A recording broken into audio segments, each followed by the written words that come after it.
Pinakawalan ko siya kasi valid reason. Nagsinungaling. Oo, yan. Wag maniniwala agad-agad. Yes. Nauto-uto ako. Yan kasi akala ko valid reason eh. Valid reason pero pala nagsinungaling siya. Ginamit niya yung pangalan ng magulang niya. Ginamit niya yung sinabi niya sa akin. Pinagbawalan daw siya ng magulang niya tapos after 5 days may bago na siya. Ang galing! Ang galing! Palakpakan naman natin. Palakpakan naman natin. Palakpakan. Palakpakan. Okay, so eto na nga. After August 13, 14, 15, 16 hanggang 30, September 3, 2024. Yan na. Tinext ko, nanghiram ako sa account ng aking kaibigan. Tapos tapos eto na nga naka-login na ako sa account ng aking kaibigan. Kasi sabi ko, "Hoy pre, pa-login muna sa account mo kasi mayroon lang ako ite-text." Yan, tapos ganyan si X. O yan, pumunta ako sa account ni X and then minessage ko siya sa TikTok. Ayan na nga. Alam mo kung bakit ko siya tinext? Kasi gusto ko lang pong mabigyan hustisya yung mga question ko. Gusto ko lang maitanong sa kanya kung bakit nag-break up kami or anything, pero nag-undercover ako. O eto na nga, sabi ko, "Hello, kilala mo ba si Kalidog Cute? Sabi, "Yes, that's my ex." Sabi ko, "We, maniwala, imposible, ganyan bla bla bla, imposible na ex mo yon, ang pogi-pogi nun eh." Posible. Sabi ko, "Oo nga, may proof pa nga eh. May proof pa daw." O yan. Hindi niya naman pinakita yung proof kasi sa TikTok kami. Sabi niya pa nga, "Sige, isend ko sa'yo yung proof, pero add mo na ako sa Discord." Sabi ko, "Wag na, wala akong Discord. Ayaw mag-Discord." So ito na, okay, fine. Pero just maniwala ka na lang na ex ko po si Kalidog. Tapos ganyan. "Imposible. Hoy, hindi pumapatol yun sa pangit." Sabi ko. Nag-undercover kasi ako eh. Nag-undercover as stranger. Sabi ko, "Oy, si Kalidog Cute, pumapatol yan sa green flag. Ikaw red flag ka pala eh." O ganyan, bla bla bla. Sabi ko, ganyan. Tas ito naman, meron akong kaibigan. Neighbors ko lang. Sige, maitanong ko lang sa'yo later ah. Meron akong isang kaibigan. Actually, childhood best friend ko po siya.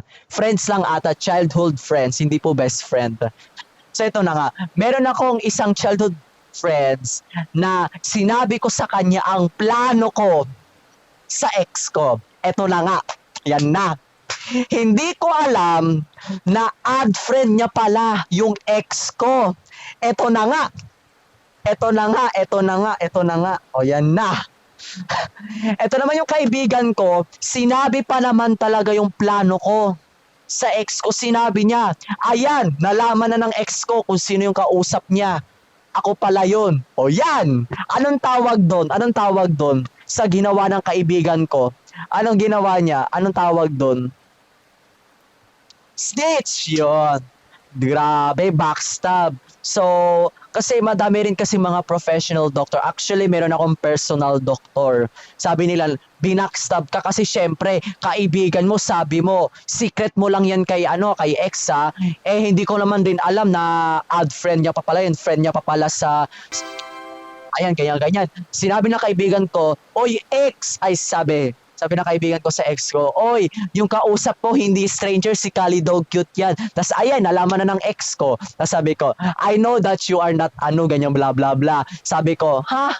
Kalidog, she is playing Roblox." Sabi ko na lang, nagpanggap ulit ako. Sabi ko, "No, don't lie to me." Tapos meron siyang in-unsend sa akin. 3 unsend ata yon. Eh, bumaba ako eh. Para di ko lang alam. Chinek ko lang kung anong ginagawa ng kaibigan ko, childhood best friend ko. Tapos ayan, sabi ko, "What is your unsend?" So nothing, bla bla bla. Hindi ko alam kung ano yung in-unsend niya, pero bla. So ito na nga, ayan, "I know that you are Kalidog Cute, bla bla bla." Actually, hindi po talaga pangalan ko Kali. I'm not going to say my name. Just, na lang, understand. Okay, so ito na nga. "So I know that you are not, ganyan, you are not stranger, you are my ex." So sabi ko, sige na nga. Sinabi ko na sa kanya yung totoo. So sabi ko, before that, Sabi ko, are you talking to my best friend? Nag-drop name ako, pangalan niya is Kate po. Just call her Kate. So, are you been talking to Kate? Sabi ko, yes. So, ikaw nga. So, ikaw nga, yes, ako po si Kalidog Cute. Ayan, ayan. So, nalaman niya. And then, sabi niya, I saw your Facebook post na bla bla bla nagbibigay. Basta, bla bla bla. Ang haba kasi nun eh. So, ayan na nga. Tapos, naging kami na. Sabi ko, ay, thank you, Lord. Thank you, Lord. Bumalik na rin yung beautiful girl ko. Sabi niya, actually, kaya nag-break up tayo kasi pinagbawalan ako ng magulang ko because kaya pinagbawalan ako mag-boyfriend kasi ano 29 out of 40 daw siya sa math niya and mostly daw um, napakababa ng double W niya and periodical test niya nung first quarter ata. Yon first quartile. Yes, sa exam napakababa. O yan na nga. O yan. Ganyan-ganyan, bla bla bla. Ito na. So, after September 13, 2024, 2:59 PM hanggang 3 o'clock. Sabi sa akin ng ng ex ko, Love, I'm sorry pero kailangan ko muna mag-focus sa pag-aaral ko. Ayan na. So, as her boyfriend, pinayagan ko. Asos talaga, Asos. Sabi ko, sige, mag-aral ka muna ng mabuti dahilan na naman niya. Oo. Tapos after 5 days ulit, sinabi sa ng kaibigan ko, oy pre, tignan mo yung post ang ex mo. Oh, tapos meron pang nakatag, my love. Wow, my love pa talaga sa TikTok niya. Tapos meron siyang post na I miss you, ganyan, bla bla bla. Wow, grabe. Sabi ko, hayaan mo na, ganyan talaga yung napaka-red flag niya. Sabi ko sa mga pasyente ko, pati sa mga personal doctor ko, sabi ko, hindi ko na talaga pagbibigyan yung ex ko kasi ugali niya na yan eh. Nahawa na siya, parang COVID-19, sanay na siyang gawin yan, sanay na siya at kanya nang gawin yan. Yung red flag na yan, sa kanya na yan, ugali niya na yan, ugaling red flag na po siya. So sabi ko, hindi ko na pinagbigyan. Tapos ayan na nga, meron na akong GF. And then legal na po kami. November 3, 2024, mga 8:40 ako nag-confess. Ay, di pala, 8:40 and then nag-confess ako sa kanya 8:40 and then 8:45 naging kami. Yon. Actually pala, yung bago kong girlfriend is nagkaka-crush rin pala sa akin. Kasi actually rin po, basta bukas na lang natin pag-usapan yan or later. So, eto na nga. Kasi kakain pa ako eh. So, eto na nga. Yan, bla bla bla. Yan, 1 month na po kami and legal po kami. May karapatan na po ako sa kanya. Tanggap na po ng parents, ng mga magulang namin na may BGF at BF na ako. May GF na ako at may BF na yung GF ko. Actually, legal na po kami. Legal na po kami. Noon pa, nung November 3, 8:45. Pero kung tutuusin lang, oo, yes. Kasi, legal na talaga kami. Sinabi agad. Actually, dapat talaga November 4. November 4 dapat kasi doon ko nakilala yung magulang ng aking GF. Doon niya rin nakilala yung magulang ko nung November 4 ng umaga. Then ayan. Yun nga. Diba? So sige, yun lang inspiration lang po yun para hindi mo na pagbigyan yung ka-EBU mo. Kaya always remember, wag mo na lang pagbigyan kasi ugali niya na yun eh. Ugaling red flag na siya eh. Okay? So ugaling red flag niya na yun. Wala ka nang magagawa doon. Kung magbabago siya, gawin niya. Patunayan niya sa'yo. Pero for B, wag na. Wag na. Yun lang po para maniwala ka na hindi na talaga magbabago yung mga red flag. Sa tingin mo magbabago yung mga cheater? Di na. Wag na. Oo, wag na talaga, promise. Diba? So later, bibigyan kita ng fully advice. Fully advice, okay?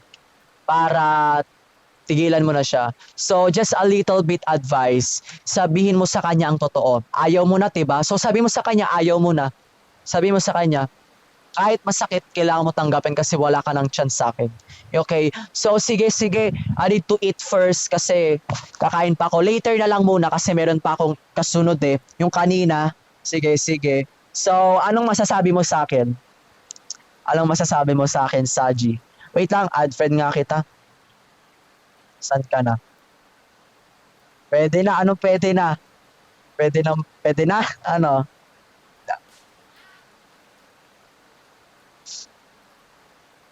Saan na yun? Ano pwede?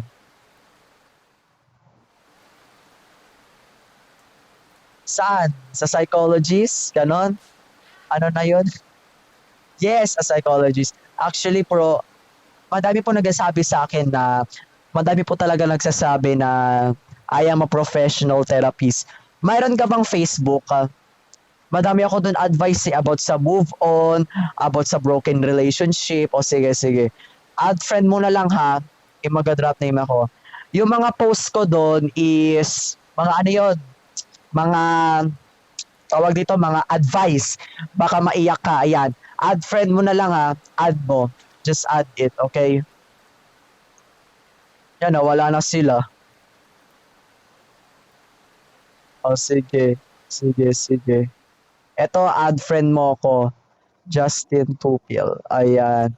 Sa Facebook po yan ha. O sige, sige. Okay? Sige, sige. Add friend mo ko. Makikita mo rin na andun ka. O sige, sige. Bye-bye. Salamat. Okay, sige, sige. Oy, wait lang pala. Rate mo ko, rate. Rate mo ko. Anong i-rate mo sa akin? Ay, rate mo ako.